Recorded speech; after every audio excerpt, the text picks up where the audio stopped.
اللہ جلالہ وعم نوالہ واتم برہانہ وعظم شانہ کی حمد اور ثنا کے بعد حضور سرور کائنات، مخبر موجودات، زینت بزم کائنات، سید سروراں، دستگیر جہاں، غم گسار زماں، حامی بے کساں، قائد المرسلین، خاتم النبیین، احمد مجتبیٰ، جناب سیدنا محمد مصطفیٰ صلی اللہ علیہ وآلہ وسلم کی بارگاہ عالیہ میں درود و سلام کا تحفہ پیش کیا۔ دعا ہے اللہ پاک اسے قبول فرمائے اور ہماری اور ہمارے ماں باپ کی بخشش کا سامان بنائے۔ حضرات محترم، آج سفر المظفر کا پہلا جمعہ ہے اور ستمبر کا بھی پہلا جمعہ ہے۔ تو آج جو ملکی صورتحال ہے وہ ساری دنیا کے سامنے ہے۔ تو اس ملکی صورتحال کے حوالہ سے آج کا ہمارا خطبہ جمعۃ المبارک اس موضوع پہ ہوگا کہ درد دل کے واسطے پیدا کیا انسان کو۔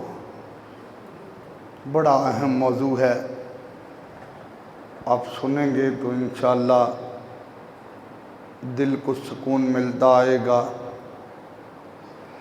یاد رکھیں، یہ ایک شعر ہے کہ درد دل کے واسطے پیدا کیا انسان کو، ورنہ طاعت کے لیے کم تھے کوئی فرشتے۔ مطلب کیا ہے کہ اگر ہم عبادت کرتے ہیں تو فرشتے بھی عبادت کرتے ہیں، لیکن اللہ فرما رہا ہے اگر میں نے عبادت ہی کروانی ہوتی تو وہ فرشتے کوئی کم تھے جو عبادت کرنے والے تھے۔ انسان اپنی زندگی کا مقصد سمجھ درد دل کے واسطے پیدا کیا انسان کو۔ یہ جو دل کے اندر درد ہے، اور یاد رکھیں یہ درد یہ ہر وقت نہیں آتا، اس درد کا بھی وقت ہوتا ہے۔ ماں کے سامنے اس کا بیٹا ہو یا باپ کے سامنے اس کی اولاد ہو تو محبت ہوتی ہے، اور جب ماں باپ کی نظروں سے اولاد اوجھل ہو جائے تو پھر جدائی کا درد ہوتا ہے۔ اگر یہ جدائی کا درد دیکھنا ہو تو پھر حضرت یعقوب علیہ السلام کو دیکھ لو، کیسے یوسف علیہ السلام کی جدائی میں روتے رہے۔ آج یہ دیکھنا ہے کہ سیلاب آیا تو ہمیں کتنا کا درد ہوا ہے۔ درد دل کے واسطے پیدا کیا انسان کو۔ اللہ نے فرمایا وَتَعَاوَنُوا عَلَى الْبِرِّ وَالتَّقْوَىٰ، فرمایا تعاون کرو، مدد کرو، کس پر؟ عَلَى الْبِرِّ وَالتَّقْوَىٰ، نیکی کے کاموں میں تعاون کرو، نیکی کے کاموں میں ایک دوسرے کی مدد کرو۔ حضرت ابو بکر صدیق رضی اللہ تعالیٰ عنہ فرماتے ہیں جو اللہ کے کاموں میں لگ جاتا ہے پھر اللہ اس کے کاموں میں لگ جاتا ہے۔ اور ایک حدیث پاک ہے خیر الناس من ینفع الناس، ایک بندے کو میں کہوں یہ بہترین ہے، آپ میں سے کوئی اسے کہے یہ بہترین ہے، کسی کو محلے کا بڑا چودھری کہہ دے یہ بہترین ہے، کسی مرید کو اس کا پیر کہہ دے یہ بہترین ہے، کسی شاگرد کو اس کا استاد کہہ دے یہ بہترین ہے، کسی چوکیدار کو اس کا بادشاہ کہہ دے یہ بہترین ہے، تو اس کے بہترین ہونے میں کسی نہ کسی جگہ پہ کوئی نہ کوئی کمی رہ سکتی ہے، اور جس کو زبان مصطفیٰ نے کہہ دیا یہ بہترین ہے، یہاں بہترین ہونے کی وجہ کیا ہے؟ خیر الناس، اور میں لوگوں میں سے بہترین وہ ہیں من ینفع الناس، جو لوگوں کا فائدہ کرتا ہے، لوگوں میں سے بہترین وہ ہے جو لوگوں کو نفع دیتا ہے، لوگوں میں سے بہترین وہ ہے جو لوگوں کے ساتھ تعاون کرتا ہے۔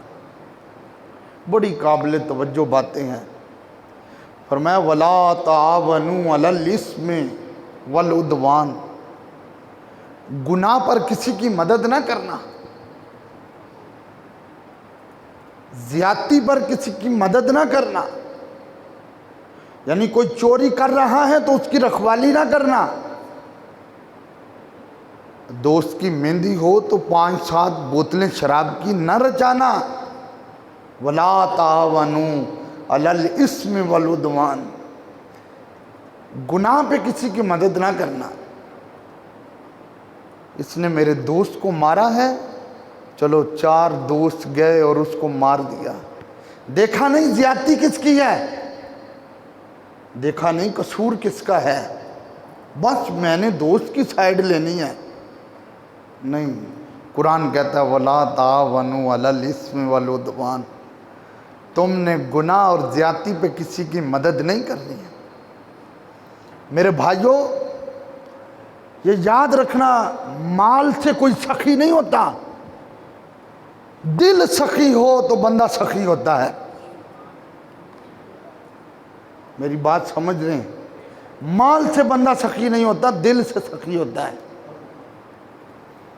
نبی پاک صلی اللہ علیہ وآلہ وسلم نے فرمایا میری امت کے غریب غریب لوگ امیروں سے 500 سال پہلے جنت میں جائیں گے، 500 سال پہلے۔ یہ یاد رکھیں، یہ غریبی محتاجی نہیں ہے، غریبی بھی رب کی بڑی نعمت ہے۔ نبی پاک صلی اللہ علیہ وآلہ وسلم کے غلاموں درد دل کے واسطے پیدا کیا انسان کو۔ آج اس موقع پر جب اعلان کیا جاتا ہے کہ فلاں کے مکان ضائع ہو گئے، ان کے جانور بہہ گئے، کئی ایسے لوگ ہیں جن کے باپ چلے گئے، کئی ایسے ہیں جن کی مائیں بہہ گئی ہیں، اور لوگ پچھلی پیٹی سے جو میلے سے میلے کپڑے ہیں وہ لا کر دے رہے ہیں کہ یہ ان کو دیا جائے۔ قرآن کیا کہتا ہے لن تنالوا البر حتی تنفقوا مما تحبون، تم کبھی بھی نیکی کو نہیں پہنچ سکو گے، کب تک؟ جب تک اپنی پسندیدہ چیز رب کی بارگاہ میں خرچ نہیں کرو گے۔ جسے خود نہیں پسند کرتے اسے لوگوں کے لیے پسند کر لی۔ میرے آقا صبح کا نماز کا وقت ہے، حضور کی آنکھوں میں بڑے آنسو ہیں۔ سنیں، پھر جو مالدار ہوتا ہے پھر اس کو بھگتنا بھی پڑتا ہے۔ اللہ کے رسول صلی اللہ علیہ وآلہ وسلم صبح کی نماز پڑھا کے عبد الرحمن بن عوف رضی اللہ تعالیٰ عنہ کو بلایا۔ پتہ ہے یہ کون سے صحابی ہیں؟ یہ وہ 10 مبشرہ صحابہ میں سے ہیں جن کو مصطفیٰ نے دنیا میں رہتے ہوئے جنت کی خوشخبری دی تھی۔ حضور نے اپنے بازو کھولے، فرمایا عبد الرحمن بن عوف میرے سینے سے لگ جاؤ۔ سینہ مصطفیٰ کے ساتھ حضرت عبد الرحمن بن عوف لگے ہوئے ہیں اور سرکار روتے رہے، بہت روئے، اتنا روئے کہ حضرت عبد الرحمن بن عوف خود تڑپ گئے۔ عرض کیا آقا آج مجھے گلے سے لگا کہ اتنا رویا کیوں جا رہا ہے؟ فرمایا عبد الرحمن بن عوف رات میں نے خواب دیکھا ہے، خواب میں میدان محشر برپا تھا اور جنتی جنت میں جا رہے تھے اور جنتی جنت میں جا چکے تھے اور میں جنت کے دروازے پہ کھڑا ہو کر تیرا انتظار کر رہا تھا۔ عرض کیا آقا مجھ سے کوئی غلطی ہو گئی تھی؟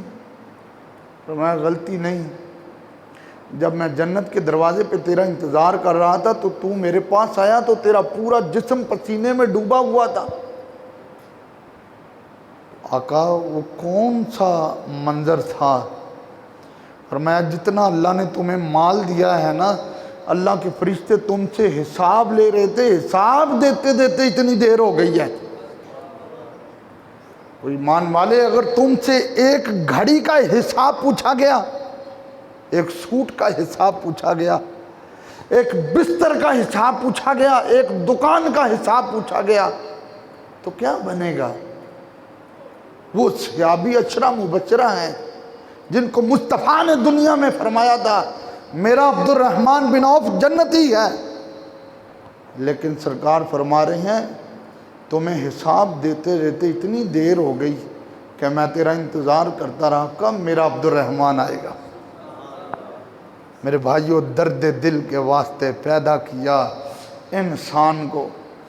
میرے آقا کا جب وصال ہوا تو حضرت عبد الرحمن بن عوف رضی اللہ تعالیٰ عنہ حضرت ام سلمہ رضی اللہ تعالیٰ عنہ کے دروازے پہ آ گئے، کہا ماں جی حضور کا تو وصال ہو گیا ہے، پہلے حضور مجھے بتاتے تھے عبد الرحمن ادھر مال خرچ کرنا ہے، یہاں مال خرچ کرنا ہے، یہاں خرچ کرنا ہے، اب سرکار کا وصال ہو گیا ہے، مہربانی فرمائیں میری رہنمائی کریں۔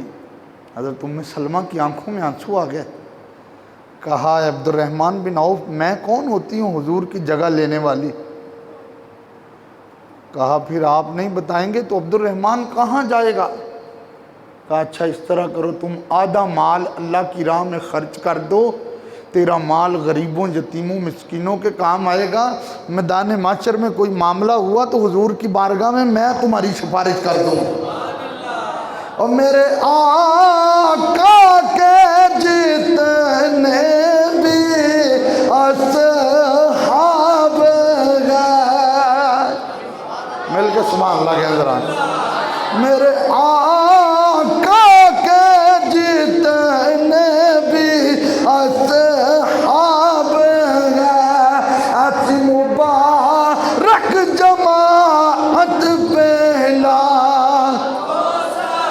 آج سارے نہیں پڑھیا، ایج پڑھو دائیں کندے والا فرشتہ لکھتا پہ آئے، پتہ چلے حضور دے نوکر بیٹھے ہوئے ہیں، ایسی مبارک جماعت پہلا اور ان کے مولا کے ان پہ کروڑوں درود، ان کی اصحاب و عطرت پہلا۔ اور ذرا جھوم جھوم کے پڑھو مصطفیٰ جانے رحمت پہلا، شمع بز میں ہدایت پہلا۔ یہ ہے میرے بھائیوں، مال آئے تو پھر مال کو اللہ کی راہ میں خرچ کرو، مال کو سمیٹ کے نہ رکھو، اللہ کی راہ میں خرچ کرو۔ حضور کے پاس بیٹھنے والے صحابی، توجہ رکھنا کیونکہ آج میرا موضوع ذرا کچھ اور ہے تو توجہ آپ کی ضروری ہے، درد دل کے واسطے پیدا کیا انسان کو۔ حضور کے پاس ایک صحابی ہر وقت بیٹھنے والے، آقا میں غریب ہوں، میرے لیے دعا کریں میں امیر ہو جاؤں۔ سرکار نے فرمایا سالبہ غریبی ہی اچھی ہے، غریبی ہی اچھی ہے۔ بار بار اصرار ہوتا رہا، اے اللہ کے رسول میرے لیے دعا کریں، اے اللہ کے رسول میرے لیے دعا کریں۔ میرے اور آپ کے کریم آقا نے دعا کی، کہاں ایک بکری ہوتی تھی، کہاں 40 بکریاں ہو گئی، پھر بکریاں، پھر اونٹ، پھر گائے۔ پانچوں نمازیں جماعت کے ساتھ پڑھتے تھے۔ آہستہ آہستہ ظہر اور عصر چھوٹ گئی، مال کی رکھوالی کرتے رہتے تھے۔ ایک وقت آیا مغرب بھی چھوٹ گئی، ایک وقت آیا عشاء اور فجر بھی چھوٹ گئی۔ سنو اے امیری کے دعوے کرنے والوں، امیری کتنی نقصان دیتی ہے۔ پانچوں نمازیں چھوٹ گئیں۔ ایک وقت آیا تو مال کی رکھوالی میں صرف جمعے کو مسجد نظر آتے تھے۔ اب دعا کی تھی نا میرے نبی نے، اتنا مال آ گیا کہ مدینے میں کوئی 4 دیواری ایسی ہے ہی نہیں تھی جہاں ان کا مال پورا آئے۔ مدینہ چھوڑ دیا، مدینے سے باہر آ گئے۔ جب مدینہ المنورہ سے باہر آئے تو اب جمعہ بھی نہ آتے رہے۔ زکوٰۃ کا اعلان ہوا کہ زکوٰۃ فرض ہے۔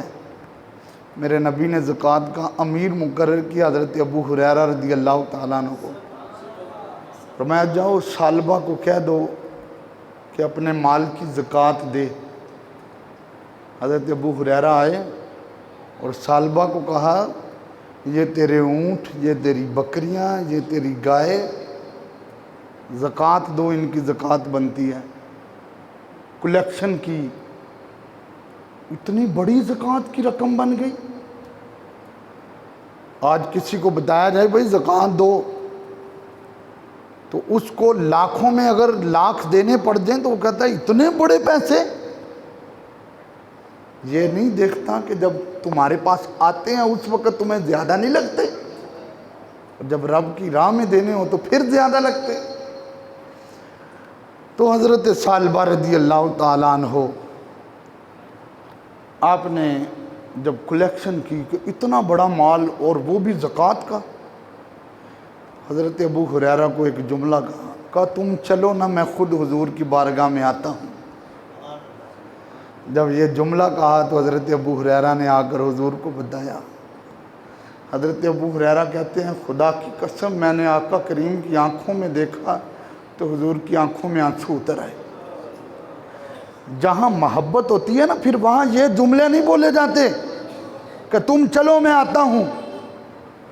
جہاں عشق ہوتا ہے، جہاں پیار ہوتا ہے، وہاں یہ جملے نہیں دہرائے جاتے۔ وہاں تو یہی بولا جاتا ہے کہ سارا کچھ یار کا ہے۔ حضرت ابو ہریرہ کہتے ہیں کہ میں حضور کو بتا رہا تھا اور میں نے دیکھا تو حضور کی دونوں آنکھوں میں چھوٹے چھوٹے آنسو۔ تو کہتے ہیں میں خود رو پڑا۔ میں نے عرض کیا آقا کیا ہوا ہے؟ اور میں ابو ہریرہ میرا سالبہ ہلاک ہو گیا ہے۔ سنو اے غریبی کو ایک مصیبت سمجھنے والوں اور امیری کو ایک عیاشی سمجھنے والوں، سنو بڑی قابل توجہ بات ہے۔ حضور نے فرمایا میرا سالبہ ہلاک ہو گیا۔ حضرت سالبہ اپنا مال لے کر آئے، آقا زکوٰۃ قبول کر لیں۔ فرمایا میں نے نہیں کرنی، لے جاؤ۔ جب میں نے ابو ہریرہ کو بھیجا تھا تو اس وقت کیا ہوا تھا؟ لے جاؤ، میں نے زکوٰۃ قبول نہیں کرنی۔ آقا کر لیں۔ فرمایا لے جاؤ، میں نے نہیں قبول کرنی۔ مال انسان کو بڑا ہلاک کر دیتا ہے۔ حضور کا وصال ہوا تو مال لے کر آئے حضرت صدیق پاک کے پاس، آنکھوں میں آنسو آ گئے۔ حضرت ابو ہریرہ کہتے ہیں جب حضور کہہ رہے تھے نا کہ لے جاؤ میں نے زکوٰۃ قبول نہیں کرنی، تو کہتے ہیں ہماری چیخیں نکل رہی ہیں اور میں نے ابو بکر صدیق کے چہرے کو دیکھا تو ان کی آنکھوں سے بھی آنسو نکل رہے تھے، ان کی آنکھوں سے بھی آنسو تھے۔ حضرت صدیق پاک کے دور میں جب مال لے کر آئے تو صدیق پاک نے کہا جس مال کو میرے نبی نے قبول نہیں کیا، اور ابو بکر کون ہوتا ہے اس کو قبول کرنے والا، لے جاؤ ہم نہیں لیں گے۔ فاروق اعظم کے دور میں آئے مال لے کر، حضرت عمر پاک نے کہا کیسے ہو سکتا ہے جس کو حضور نے قبول نہیں کیا، ابو بکر پاک نے قبول نہیں کیا، عمر اسے کیسے قبول کر سکتا ہے، لے جاؤ اپنا مال۔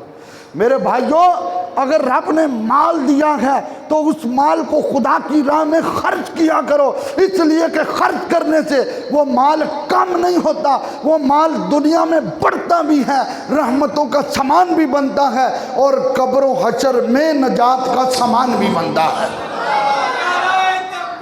اللہ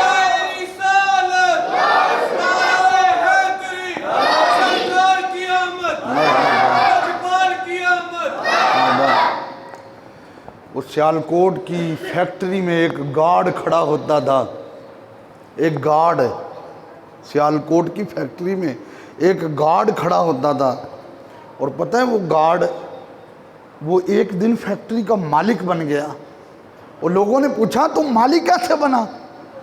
اس نے کہا میرا جو بھی سردار آتا، میرا جو بھی سربراہ آتا، تو اس نے کہا میں اس کو کار سے نکلتے ہوئے دیکھ کر جلتا نہیں تھا، میرے دل میں حسد نہیں تھا، میرے دل میں غرور نہیں تھا، میرے دل میں تکبر نہیں تھا، میں ایک ہی دعا کرتا تھا، یا اللہ یہ میرا سردار ہے، یا اللہ یہ میرا سردار ہے، مالک کریم اس میرے سردار نے اچھی گاڑی لی ہے، اچھا کپڑا پہنا ہے، تو اس کو اور برکتیں عطا فرما۔ بس یہ میرے دل کا خلوص تھا کہ جس خلوص نے آج مجھے زمین سے اٹھا کے آسمان پہ کھڑا کر دیا۔ میرے بھائیوں، آج بھی وقت ہے، آج بھی وقت ہے، درد دل کے واسطے پیدا کیا انسان کو۔ حضرت عمر رضی اللہ تعالیٰ عنہ ساری رات نقاب کر کے مدینے کی گلیوں میں گھومتے تھے۔ یار آج تو نے ایک آٹے کا بورا دینا ہو تو تو میڈیا والوں کو بنا کر 10 تصویریں بنا رہا ہوتا ہے، اور وہ بھی وقت تھا کہ فاروق اعظم رضی اللہ تعالیٰ عنہ نقاب کر کے مدینے کی گلیوں میں گھوم رہے تھے۔ فجر کا وقت ہو گیا، 2 گلیاں رہ گئیں، فجر کی نماز پڑھ کے حضرت عمر رضی اللہ تعالیٰ عنہ آپ ان دونوں گلیوں کے وزٹ کے لیے آئے تو جھونپڑی میں ایک بی بی بیٹھی تھی، کہا تیری اجازت ہو تو اندر آ جاؤں؟ توجہ رکھنا، تیری اجازت ہو تو اندر آ جاؤں؟ اس نے کہا کون ہے جو مجھ سے اجازت مانگتا ہے؟ کہا اللہ کا بندہ ہوں، اجازت ہو تو اندر آ جاؤں؟ کہا آ جاؤ۔ کہا میں خبر گیری کر رہا تھا، بتاؤ تیرا کیا حال ہے؟ اس نے کہا 25 دینار قرضہ ہے، کئی دن ہو گئے ہیں تو گھر میں کھانا نہیں ہے، پانی کی ضرورت ہے، بڑی توجہ طلب باتیں ہیں، میری طرف توجہ رکھیں آپ لوگ۔ درد دل کے واسطے پیدا کیا انسان کو۔ حضرت فاروق اعظم رضی اللہ تعالیٰ عنہ کے جملے سن، کہا اتنا قرضہ، یہ تیری حالت؟ کہا ہاں۔ کہا تیرا حکمران کون ہے؟ کہا عمر بن خطاب میرا حکمران ہے۔ کہا عمر کو کون سا تیرا پتہ ہے کہ تو اس حال میں بیٹھی ہوئی ہے؟ کہا اگر نہیں پتا تو عمر حکومت چھوڑ دے، اس کو حکومت دے جس کو میرا پتہ ہو۔ فاروق اعظم کی آنکھوں میں آنسو آ گئے، فاروق اعظم نے رونا شروع کر دیا۔ اچھا گئے 25 دینار لائے، کھانا لائے، اس کے سامنے رکھا، اس کو کہا اگر تجھے یہ کھانا دیا جائے تو تو عمر کو معاف کر دے گی؟ اس نے کہا نہیں، معاف نہیں کروں گی۔ پتہ تو دربار رسول میں چلے گا نا، پتہ تو اس وقت چلے گا۔ کہا کوئی نہیں، میں نے تو تیرے ساتھ اچھا کیا ہے نا، تجھے کھانا بھی لا کر دیا ہے، تجھے درہم بھی دیے ہیں، تجھے سامان بھی لا کر دیا ہے، تو مہربانی کر عمر پہ راضی ہو جا۔ بار بار اصرار کرتے رہے، کون عمر؟ زلزلہ آئے تو ڈنڈا مارے تو زلزلہ رک جائے، کون عمر جس کے سامنے بادشاہ بھی کھڑے ہو کر کانپتے تھے؟ کہا بول تو عمر سے راضی ہو گئی ہے؟ کہا ہاں میں راضی ہو گئی ہوں۔ کہا اس طرح کر، میں لکھتا ہوں تو سائن کر دے کہ میں عمر سے راضی ہو گئی ہوں۔ کہا میں نے جو کہہ دیا تو میں عمر سے راضی ہو گئی ہوں۔ کہا تو لکھ دے، کون سا حرج ہے؟ حضرت عمر پاک نے تحریر لکھی کہ مدینے میں رہنے والی ایک بڑھیا عمر سے ناراض تھی، ایک اللہ کے بندے نے اس کو سامان دیا، وہ بڑھیا عمر پہ راضی ہو گئی۔ ابھی یہ تحریر لکھ کر فارغ ہوئے تو پیچھے سے حضرت مولا علی اور حضرت عبداللہ بن مسعود آ گئے رضی اللہ تعالیٰ عنہما۔ ان دونوں نے کہا عمر جماعت کروا کے تم ادھر آ گئے ہو، ہم تمہیں مدینے میں ڈھونڈ رہے تھے۔ بڑھیا کی چیخیں نکل گئی، کھڑی ہو گئی۔ کہا تجھے فاروق اعظم کہا جاتا ہے؟ کہا ہاں میں ہی عمر بن خطاب ہوں۔ اب اگلی بات بعد میں ہوگی، پہلے سائن کرو۔ جب بڑھیا نے سائن کیے تو حضرت عمر نے کہا علی تم میرے بھائی ہو، تم میرے دوست ہو، تم میرے پیر بھائی ہو، جب میں دنیا سے چلا جاؤں میرے کفن کے اندر یہ تحریر رکھ دینا، اس لیے کہ رسول اللہ مجھ سے پوچھیں حکومت کیسی کر کے آیا ہے تو میں مصطفیٰ کریم کو کہوں دیکھو آقا مدینے میں ایک بوڑھی عورت ناراض تھی، میں تو اسے بھی راضی کر کے آیا ہوں۔ اور میرے آقا کے جیتنے بھی اس مل کے جھوم جھوم کے پڑھیے، میرے آقا کے جیتنے بھی اس۔ کچھ لوگ نے صرف ہلی جاندے نے، پڑھ دے کوئی نہیں، تسی سارے پڑھو تاکہ لطف آئے۔ میرے آقا کے جیتنے بھی اس مبارک جماعت پیلا۔ یار آج کتنے دن ہو چکے ہیں، ان لوگوں کے منہ میں تو کھانا بھی نہیں گیا ہوگا۔ کئی ایسے لوگ بیٹھے ہیں جو پانی پہ گزارا کر رہے ہیں، کئی ایسے حضرات موجود ہیں جن کے منہ میں خوراک نہیں گئی ہوگی۔ حضرت سیدہ طیبہ طاہرہ عابدہ راکیہ نیرہ منورہ حضرت فاطمہ الزہرا رضی اللہ تعالیٰ عنہ ایک دن بتائے بغیر حضور سے ملنے کے لیے آ گئی۔ آپ نے اپنے دوپٹے میں کچھ چیز باندھی ہوئی تھی، میرے نبی کے سامنے آئی۔ سیدہ عائشہ صدیقہ فرماتی ہیں آپ نے دوپٹے سے وہ چیز کھولی، فرماتی ہیں میں نے کیا دیکھا، وہ دوپٹے کے اندر روٹی باندھی ہوئی تھی۔ عرض کیا بابا یہ روٹی لے لیں، فرمایا فاطمہ یہ کیسی روٹی ہے؟ عرض کیا بابا ایک دن گزرا، دوسرا دن گزرا، تیسرا دن گزرا، بابا ہمارے گھر میں نہ حسن نے روٹی کھائی ہے نہ حسین نے روٹی کھائی ہے، یہ تو مولا علی شیر خدا نے مزدوری کی اور مزدوری ملی، جو لے کر آئے ان کو پیسا گیا۔ بابا میں نے اپنے ہاتھوں سے روٹی پکائی، بابا حسن نے بھی کھا لیا، حسین نے بھی کھا لیا، علی شیر خدا نے بھی کھا لیا۔ بابا میرے منہ میں روٹی کا لقمہ آنے لگا، میں نے سوچا اور میں نے تو 3 دنوں سے نہیں کھایا، میرے بابا نے پتہ نہیں کتنے دنوں سے نہیں کھایا ہوگا۔ یہ ہے درد دل کے واسطے پیدا کیا انسان کو۔ میرے نبی نے فرمایا فاطمہ ذرا روٹی دسترخوان پہ رکھو، روٹی دسترخوان پہ رکھو۔ قربان جاؤں جب روٹی دسترخوان پہ رکھی گئی، سیدہ نے اپنے ہاتھوں سے روٹی کے ٹکڑے توڑ کے میرے نبی پاک کو دیے اور عرض کیا بابا مجھے یہ بتا دیں آپ نے کتنے دنوں سے کھانا نہیں کھایا گیا؟ فرمایا فاطمہ اگر تو نے 3 دن سے نہیں کھایا تو تیرے بابا نے 5 دنوں سے نہیں کھایا گیا، اور ہم نے اپنے بڑوں سے سنا ہے صرف اللہ ہی ان سے مل کے، ہم نے اپنے بڑوں سے سنا صرف اللہ ہی ان سے بڑا گا، کوئی لفظوں میں کیسے بتائے ان کے رتبے کی حد ہے تو کیا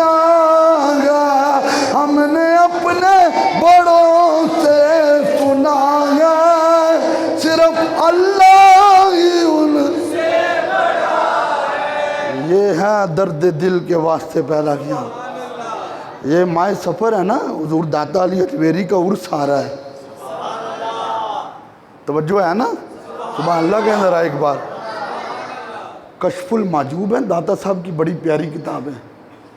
کبھی وقت ملے تو کشف المحجوب کا مطالعہ کریں. داتا صاحب لکھتے ہیں ایک بزرگ سوئے ہوئے تھے، ان کو خواب میں ایک فرشتے کی آواز آئی کہ فلاں دکاندار جنتی ہے.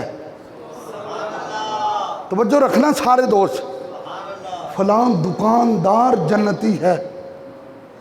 بزرگ کہنے لگے جب خواب مکمل ہوا، رات بھی مکمل ہوئی، میرے دل میں ایک بڑی تانگ تھی کہ میں اس دکاندار کو دیکھوں تو صحیح جس کے جنتی ہونے کا فرشتے بھی اعلان کر رہے ہیں. تو کہتے ہیں میں چلتا چلتا بازار میں اس کی دکان پہ آ گیا. میں اس کے پاس بیٹھ گیا. اس نے کہا جی کیا بات ہے؟ میں نے کہا میں نے سوٹ خریدنا ہے. میں نے کہا میں اس سے ڈیل تو کروں، اس کا کون سا ایسا عمل ہے کہ فرشتے کہہ رہے ہیں یہ جنتی ہے؟ کہتے ہیں جب میں نے اس کے سوٹ کے معاملات چلائے تو میں نے اس کو کہا بھئی یہ سوٹ مجھے پسند ہے. اس نے کہا جی اتنا ریٹ ہے اس کا. میں نے کہا ٹھیک ہے. وہ بزرگ کہتے ہیں جب میں اپنی جیب میں ہاتھ ڈالنے لگا تو اس نے میرا ہاتھ پکڑا اور میرا ہاتھ پکڑ کے کہنے لگا یہ جو کپڑا میرے پاس ہے نا، یہی کپڑا سامنے والی دکان پہ بھی ہے، مٹیریل بھی ایسا ہے، کوالٹی بھی ایسی ہے اور قیمت بھی وہی ہے جو تو نے مجھے دینی ہے. سودا تو نے کر لیا ہے لیکن تیری مہربانی جا کے اس سے کپڑا خرید لے، مجھ سے نہ خرید. وہ بزرگ کہنے لگے میں نے کہا تو اپنے گاہک توڑتا ہے؟ تجھے نہیں پتا میں تیرا گاہک ہوں اور تو گاہک توڑ رہا ہے؟ اس نے کہا گاہک توڑنے والی بات نہیں ہے، میں نے تو تیرا احترام کیا ہے. بات اصل یہ ہے کہ میں صبح سے بیٹھا ہوں دکانداری پہ، میں نے اتنا کما لیا ہے جتنا میرا اور میرے گھر والوں کا پیٹ پل جائے گا، لیکن میں صبح سے دیکھ رہا ہوں اس کی دکان پہ ایک گاہک بھی نہیں آیا. تو جا اس کی دکان پہ چلا جا، وہ بھی اپنی بیوی بچوں کے لیے کما کے چلا جائے. یہ ہے درد دل کے واسطے پیدا کیا انسان. حضور کے پاس ایک بندہ آ گیا، اس نے کہا کہ دل بڑا سخت ہے. فرمایا یتیم کو ڈھونڈ کے اس کے سر کے اوپر ہاتھ رکھ. ایک بندہ آ گیا، اس نے کہا جی دل بڑا سخت ہے. فرمایا قرآن کی تلاوت کیا کر. علیحدہ علیحدہ جواب دے. پتہ تھا نا وہ جس کو کہا یتیم کے سر پہ ہاتھ رکھ، وہ قرآن نہیں پڑھ سکتا مخارج کے ساتھ. چلو یہ پڑھ سکتا ہے، یہ قرآن پڑھے گا، اس کو پتہ چلے گا دل کی سختی اور نرمی کیا ہوتی ہے. توجہ رکھنا، وہ لوگ جن کے ابھی بھی بینکوں میں پیسے جمع ہیں اور 1 روپیہ بھی نکالنے کو تیار نہیں ہے. کہا گیا کہ سیلاب کے لیے امداد کر دیں بھائی، اپنے کوئی خود پیکٹ بنا کر دیں. بڑی قابل توجہ بات ہے. میرے نبی نے اعلان کیا غزوہ تبوک کے موقع پر، حضرت طفیل گئے، گھر میں کچھ بھی نہیں تھا. یار ساری رات باغ کی مزدوری کرتے رہے، ساری رات. توجہ رکھے میری طرف، ساری رات باغ کی مزدوری کرتے رہے. فارغ ہوئے تو کچھ کھجوریں ملی. فجر کی نماز ہوئی تو حضرت طفیل رضی اللہ تعالیٰ عنہ نے عرض کیا آقا یہ میرا نذرانہ بھی قبول فرمائیں. تو میرے نبی نے وہ کھجوروں کی تھیلی سب سے اوپر رکھی. وہ کھجوروں کی تھیلی تیرے میرے نبی نے سب سے اوپر رکھی. اور جب سب سے اوپر رکھی کھجوروں کی تھیلی، یہ وہی غزوہ تبوک تھا جس کے لیے عثمان پاک نے 900 اونٹ دیے تھے. یہ وہی غزوہ تبوک تھا جس کے لیے صدیق پاک نے دیواروں پہ ہاتھ پھیر کے کہا تھا کوئی سوئی بھی نہ رہ جائے. چولہا بھی دیا، جھاڑو بھی دیا، ہنڈیا بھی دی، برتن بھی دیے مصطفیٰ کو. اسی غزوہ تبوک میں میرے نبی نے پوچھا تھا نا ابو بکر گھر میں کیا چھوڑ کے آئے ہو؟ کہا بقیت لہم اللہ و رسولہ، گھر میں اللہ اور اس کا رسول چھوڑ کر آیا ہوں. تو حضرت طفیل کی وہ کھجوروں والی تھیلی وہ میرے نبی نے اوپر رکھی. اور میں صحابہ تمہیں نہیں پتا یہ تھیلی آئی کیسے ہے؟ آئے آئے اوے کبھی کسی کو ماڑا نہ سمجھا کر، کسی کو ماڑا سمجھ کے اس کے اوپر چڑھائی نہ کیا کر۔ حضرت علی پاک فرماتے ہیں وہ کسی کو کمزور سمجھ کے اس کے اوپر چڑھائی نہ کرنا، اس لیے وہ خود کمزور ہے، اس کا رب بڑا طاقتور ہے۔ کبھی کسی کو کمزور سمجھ کے اس کے اوپر بندے نہ چھوڑا کر۔ درد دل کے واسطے پیدا کیا انسان کو، فرمایا ساری رات اس نے کمایا ہے، اس کو کھجوروں کی تھیلی ملی ہے، اس نے ایک کھجور بھی اپنے اور اپنی بیوی بچوں کے لیے نہیں نکالی، اس نے سارے کا سارا مال مسلمانوں کے لیے جمع کیا۔ یہ ہے درد دل کے واسطے پیدا کیا انسان کو، درد دل کے واسطے پیدا کیا۔ میرے بھائی کبھی دروازے پہ آنے والے کو جھڑکنا مت۔ وہ کتابوں میں آتا ہے، وہ ایک عید کا دن تھا، ایک شوہر اور بیوی آپس میں بیٹھے کچھ کھانے پکائے اور کھا رہے تھے، دروازے پہ کسی نے دستک دی تو وہ بیوی اٹھی کھانا دینے کے لیے، جب اس نے دروازہ کھولا تو کھانا گر گیا، خود بے ہوش ہو گئی۔ جب ہوش میں آئی تو اس کا شوہر کہنے لگا اوے منگتے کو دیکھ کے تو بے ہوش ہو گئی ہے؟ اس نے کہا نہیں، پیچھے بڑی داستان ہے۔ اس نے کہا وہ کیا؟ اس نے کہا میری تیرے ساتھ دوسری شادی ہے، جو میرا پہلا شوہر تھا، میں اور وہ عید والے دن کھانا کھانے کے لیے بیٹھے تھے، ایسے ہی دروازے پہ دستک ہوئی تھی، ایسے ہی مانگنے والا آیا تھا اور میں نہیں گئی، میرا شوہر گیا تھا، اور میرے شوہر نے جا کر اس کو جھڑکا اور اس کو دھکے دیے تھے کہ تو عید والے دن بھی مانگنے آیا ہے، آج میں نے تمہیں نہیں اٹھنے دیا، میں خود اس لیے گئی ہوں کہ کہیں تم بھی وہ کام نہ کرنا۔ اس نے کہا بے ہوش اس لیے ہو گئی تھی، وہ جو مانگنے والا تھا وہ میرا پہلا شوہر تھا، وہ جو مانگنے والا تھا وہ میرا پہلا شوہر تھا۔ وہ کہندے نا جیسا کرو گے ویسا، اور بولو جیسا کرو گے ویسا، اور جو بیجو گے وہی کاٹو گے، جو بیجو گے وہی کاٹو گے۔ اس نے کہا بس اس نے اس کو یہ بول بولے تھے اور یہ بول کی وجہ سے آج یہ حال ہو چکا ہے۔ یاد رکھیں یہ جب پانی آتا ہے تو پانی کسی چیز کو چھوڑتا نہیں ہے۔ کیا وہ سوات کا بڑا ہوٹل دیکھی نہیں وہ ویڈیو جس نے زیر کر دیا ایک لمحے میں؟ وہ رب بتا رہا ہے قل اللہم مالک الملک، اللہ بادشاہوں کا بادشاہ ہے، وہ جسے چاہتا ہے اسے عزت دیتا ہے۔ توجہ رکھنا حال میں بیٹھنے والوں، رسول اللہ کے نوکروں، ان اللہ علی کل شیء قدیر، اللہ ہر چیز پر قادر ہے، اللہ ہر چیز پر ہے، اللہ ہر چیز پر ہے۔ توجہ اس بات کی ہے کیا کیسا سیلاب آیا اور ساری زندگی کی کمائی، مکان ختم ہو گئے، بلڈنگیں ختم ہو گئی، جانور بہ نکلے۔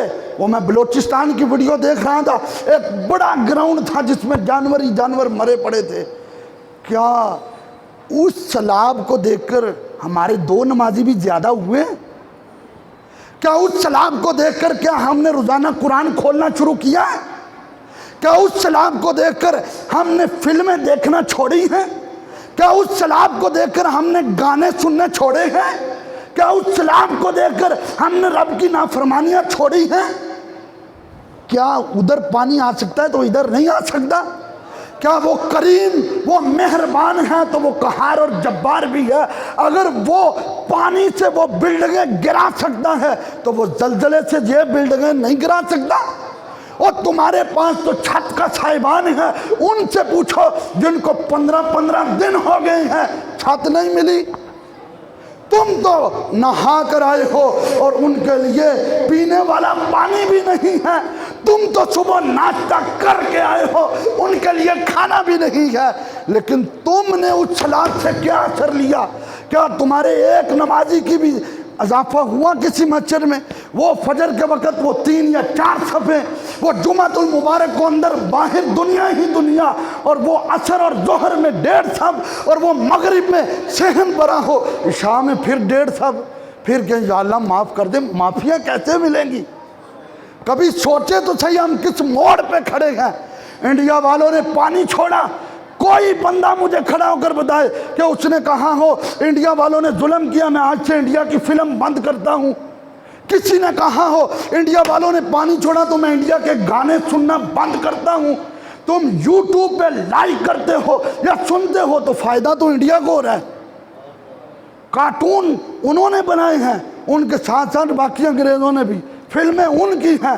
قائد اعظم نے پاکستان اس لیے بنایا تھا کہ پاکستان میں مصطفیٰ کریم پہ درود و سلام پڑھا جائے. کیسے ہمارے گھر ہیں کہ انڈیا کی فلمیں چل رہی ہیں؟ کبھی سوچے کہ انڈیا والوں نے پانی چھوڑا، ہمارا کوئی حکمران بولا ہو انڈیا کے خلاف؟ باتیں کرنے والے باتیں کر کر کے چلے جاتے ہیں. لیکن آج بھی تم دیکھو، تمہیں راجن پور ہو یا بلوچستان ہو یا سندھ ہو، تمہیں جس صحرا میں بھی نظر آئیں گے تو دعوت اسلامی والے نظر آئیں گے. وہ سالن دے رہے ہیں، وہ دعوت اسلامی والے کھانا دے رہے ہیں. اور درد دل سے میری باتیں سنو. وہ 1000 باتیں کر دی ہم نے لبیک والوں کو، لیکن کنٹینر ان کے بھرے کھڑے ہیں، کتاریں بنی ہوئی ہیں. وہ بڑے بڑے پیر، وہ بڑے بڑے مرید، وہ بڑے بڑے شیخ الحدیث، وہ بڑے بڑے استاد اپنے ہاتھوں سے کھانا دے رہے ہیں. میں کل دیکھ رہا تھا قائد ملت اسلامیہ حضرت امام شاہ احمد نورانی صدیقی رحمۃ اللہ علیہ، کتنا بڑا نام ہے. ان کے بیٹے کھڑے تھے، اویس نورانی صاحب اپنے ہاتھوں سے چاول ڈال ڈال کے دے رہے تھے. اور یہ پانی آیا تو پانی نے تو بیت اللہ کی دیواروں کو بھی اکھیڑ دیا تھا. جب نوح علیہ السلام کی قوم پہ پانی آیا تو بیت اللہ کی دیواریں بھی اکھڑ گئی تھی اور بیت اللہ کی بنیادیں گم ہو گئی تھی. ہاں قرآن کی تفسیریں پڑھ، جب ابراہیم علیہ السلام نے بیت اللہ کو تعمیر کرنا شروع کیا تو عرض کیا مولا مجھے تو نیے نہیں مل رہی، بنیادیں نہیں مل رہی. اس وقت جبریل علیہ السلام آئے، انہوں نے پر مارا تو نیچے سے بنیاد آئی تھی. اور پانی چھوڑتا نہیں ہے کچھ بھی. اور دیکھو مسلمانوں، اتنا بڑا سیلاب آیا، ہمارا ایک نمازی بھی نہیں پڑھا. یار اتنا بڑا سیلاب آیا، ہم نے ایک سپارہ بھی نہیں مکمل کیا. اتنا بڑا سیلاب تباہی مچا گیا پاکستان کی، اور ہم 10 سے مس نہیں ہوئے. ہم وہ سرسری دور پہ آئے اور سجدہ کیا جمعے کا اور پیچھے کو دوڑے، دعا کرنے کا بھی ہمیں ٹائم نہ ملا. اور رب کہتا جو مجھ سے مانگتا نہیں میں اس سے ناراض ہو جاتا ہوں. میں درود و سلام پڑھ کے جاؤں تو کئی لڑکے چوک میں کھڑے ہوتے ہیں، میں جب سلام پھیر کے ان کو دیکھتا ہوں تو یہ وہی ہوتے ہیں جو جلدی جلدی نکلنے والے ہوتے ہیں. اگر تو گھر میں کوئی کام ہے تو چوک میں کھڑے ہونے کا کیا مقصد ہے؟ میرے بھائیوں، یہ سیلاب آیا، یہ تمہیں بتایا ہے. اور نوح علیہ السلام کا ایک بڑھیا سے وعدہ تھا، پانی آیا تو میں تمہیں اپنی کشتی میں بٹھاؤں گا. پانی آیا، اس نے اپنی تباہی مچائی، وہ بڑھیا گھر میں رہی. نوح علیہ السلام وہاں سے چلتے چلتے اس مکان کے قریب آئے، اس بڑھیا کو آواز دی. اس نے کہا پانی آ گیا؟ فرمایا پانی تو آگے اپنی تباہی بھی مچا گیا ہے اور مجھے یاد نہیں رہا. اس نے کہا بس میں سجدوں میں مشغول تھی. ہائے ہائے، تو پتہ نہیں سبحان اللہ کا لوگ آیا. اس نے کہا میں سجدوں کی لذت میں تھی. یہ سجدوں کی لذت تھی کہ کبھی سبحان ربی الاعلیٰ ہو رہا تھا اور کبھی سبحان ربی العظیم ہو رہا تھا. میں رب کی حمد و ثنا کر رہی تھی. تو نوح علیہ السلام نے فرمایا تجھے رب کی حمد و ثنا نے بچا لیا ہے. دیکھو نا اب حال بھرا ہوا ہے. چلو میں مانتا ہوں موٹر سائیکل پہ باہر سے لوگ آتے ہیں جمعے کے لیے، لیکن محلے کے بہت سارے دوست بیٹھے ہیں. بڑے بڑے چہرہ انور کی مجھے آج زیارت ہو رہی ہے، ٹھیک ہے؟ تو کیا خیال ہے عصر کے وقت کیوں نہیں ہوگی؟ کیا عصر کے وقت مسجد بدل جاتی ہے؟ کیا نظام بدل جاتا ہے؟ او بھائی مسجد بھی وہی ہے، آپ کی دعاؤں سے امام بھی وہی ہے. تو مہربانی کیا کریں، مسجد میں آ کے رب کو سجدہ کریں، سجدوں کی لذت لیں. آج تو سجدوں کی لذت لے گا، کل تیری قبر بھی ٹھنڈی ہوگی، تیرا حشر بھی ٹھنڈا ہوگا. اللہ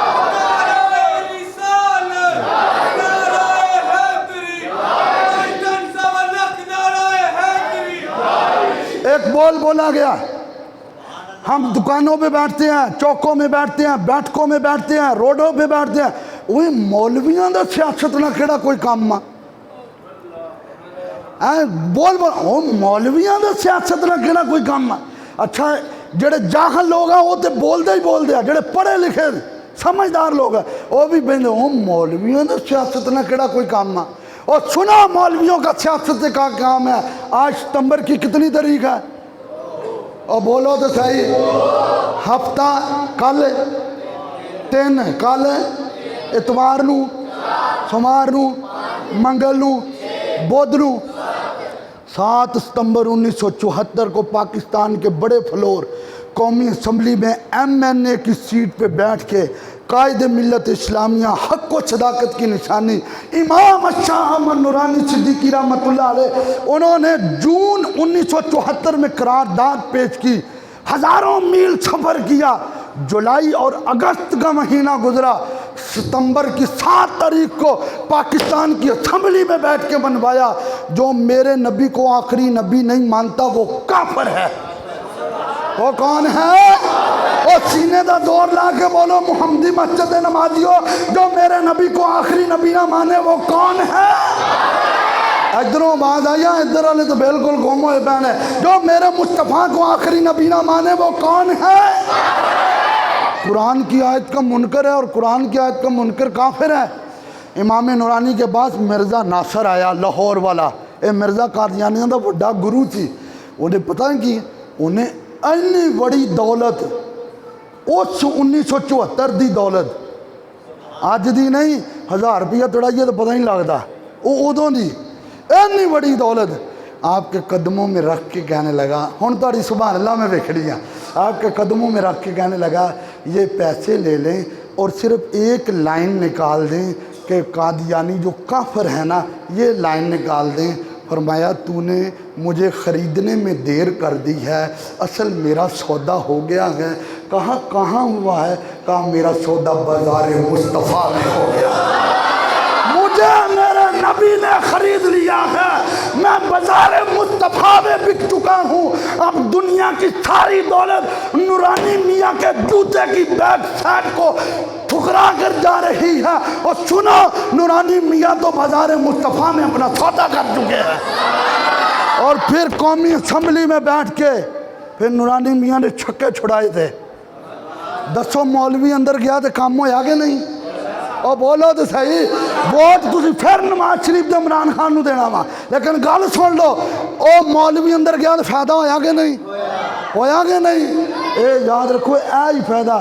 امام نورانی نے کہا باقی عملہ نہ مینوں نہیں پتا تیرے کداں دے نے، لیکن اے جڑا تو کام کیتا ہے نا، اج پٹو نو گیا سی، اے جڑا تو کام کیتا ہے نا، سین کر دیتے نے، پاکستان کا آئین بن چکا ہے، قانون بن چکا ہے کہ قادیانی کافر ہے، قرآن تو کہتا ہے کافر ہے، نبی کا فرمان کہتا ہے کافر ہے، صحابہ کا طریقہ ہے کافر ہے، آل رسول کی بولیاں ہیں کہ قادیانی کافر ہے، لیکن پاکستان کا جو تو نے قانون بنا دیا ہے نا، قادیانی کافر ہے۔